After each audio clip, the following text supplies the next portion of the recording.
The sun was relentless that day. But the real heat, it wasn't coming from the sky. It came from a moment so small, so insignificant, that it should have passed in seconds. But instead, it exposed something much deeper in their marriage. Something neither of them could ignore anymore.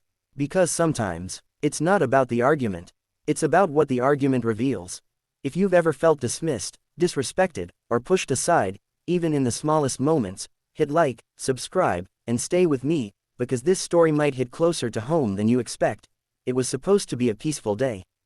Just sun, sea, and silence. Daniel had been looking forward to it all week.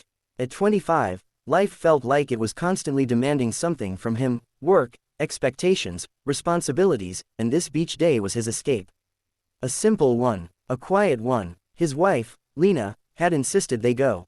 "You need to slow down," she had told him the night before. He didn't argue, because lately, arguing had become exhausting. They had been married for 3 years. And somewhere between routines and responsibilities, something had shifted. Not dramatically, not loudly, just quietly. Conversations had become shorter, smiles less frequent, and understanding that had started to feel like effort. Still, they showed up. To life, to each other, to this beach. The heat that day was unbearable. The kind that presses against your skin and refuses to let go. Shade was rare, precious, and when Daniel finally found it, a small cluster of trees, spaced just enough apart to offer relief, it felt like a victory. 2 deck chairs sat beneath them, clearly placed by a nearby resort. He noticed them, of course he did, and he made a decision. "I'm not touching those," he muttered to himself, laying his towel beside them instead. Lena watched him quietly. That was Daniel, careful, respectful, non-confrontational, at least, most of the time. They settled in. Time passed gently. He swam, he read, he relaxed. For a moment, everything felt normal again.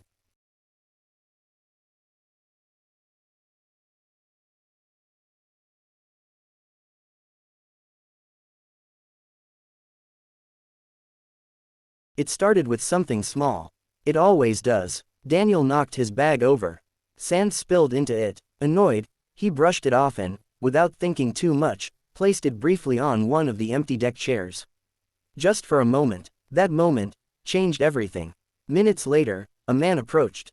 Older, late 60s, his face already tight with irritation. He didn't greet them, didn't ask. He pointed, at the chair, at the bag, at Daniel. The message was clear. Daniel sighed softly and removed his bag. "Sorry," he said, but the apology felt forced. Because something about the way the man approached him, the tone, the posture, the assumption, didn't sit right. Lena noticed it immediately. She shifted slightly on her towel. Watching, listening. The man didn't stop. He grumbled, loudly, aggressively, like Daniel had committed something far worse than placing a bag down for a moment. Then, she arrived, the wife, and suddenly, it wasn't just tension. It was confrontation. They spoke sharply, fast, accusing. The words came heavy with entitlement.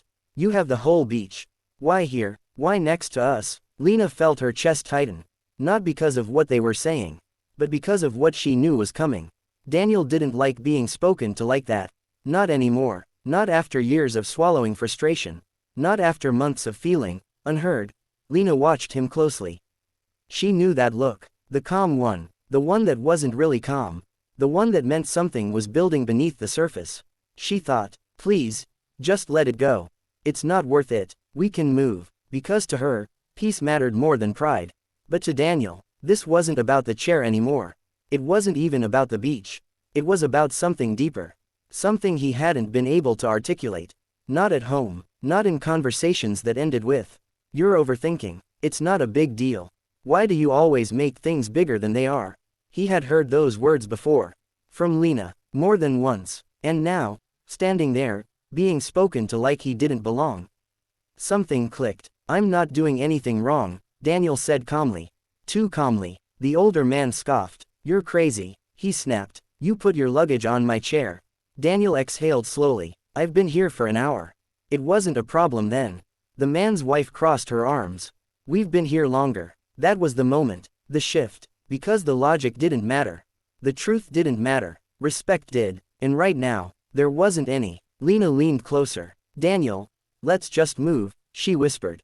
But he didn't look at her. Didn't respond. He just said, "You can sit anywhere too." Silence followed, heavy, uncomfortable. The couple grew louder, more aggressive, more insistent. But Daniel, he stopped engaging, picked up his book, and started reading, like they didn't exist. Lena's heart pounded.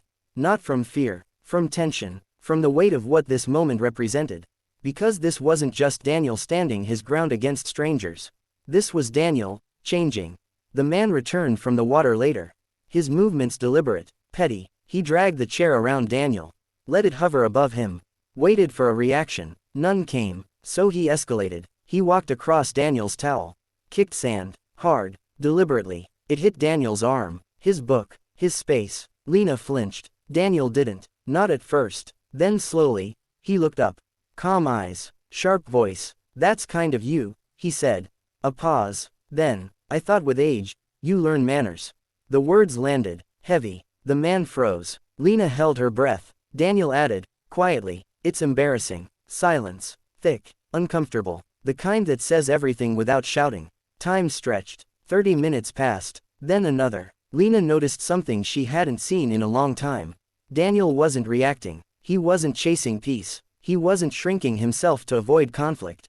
He was steady, grounded, unmoved, and something about that shifted inside her. Because for so long, she had seen his calmness as weakness, his patience as passivity, but now, she saw it differently. This wasn't weakness. This was control. This was self-respect, and for the first time in a while, she felt something unexpected. Respect. For him, for the way he held his ground without losing himself. Eventually, Daniel stood up.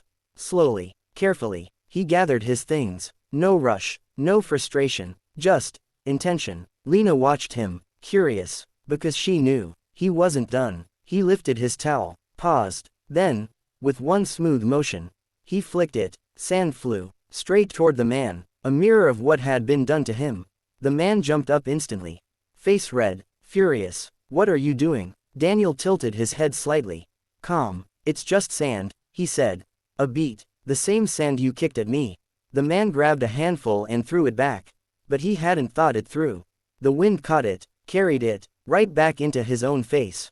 For a split second, everything stopped. Then Daniel smiled faintly. "Have a nice day." And just like that, he walked away. Lena followed, silent, processing. Behind them, faint shouting echoed. "Idiot, idiot," but it didn't matter anymore. They walked along the shoreline. No words at first, just the sound of waves.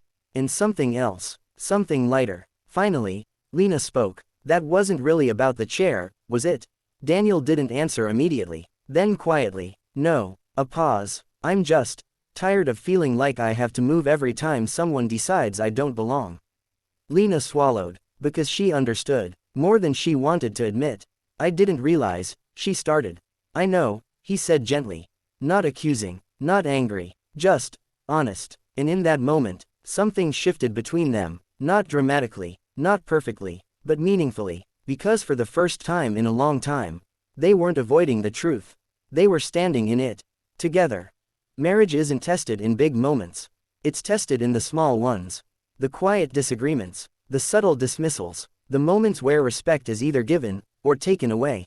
Because sometimes, the loudest wake-up call isn't shouting, it's the moment someone finally decides, "I'm not moving anymore." If this story resonated with you, hit like and tell me in the comments, what would you have done in this situation?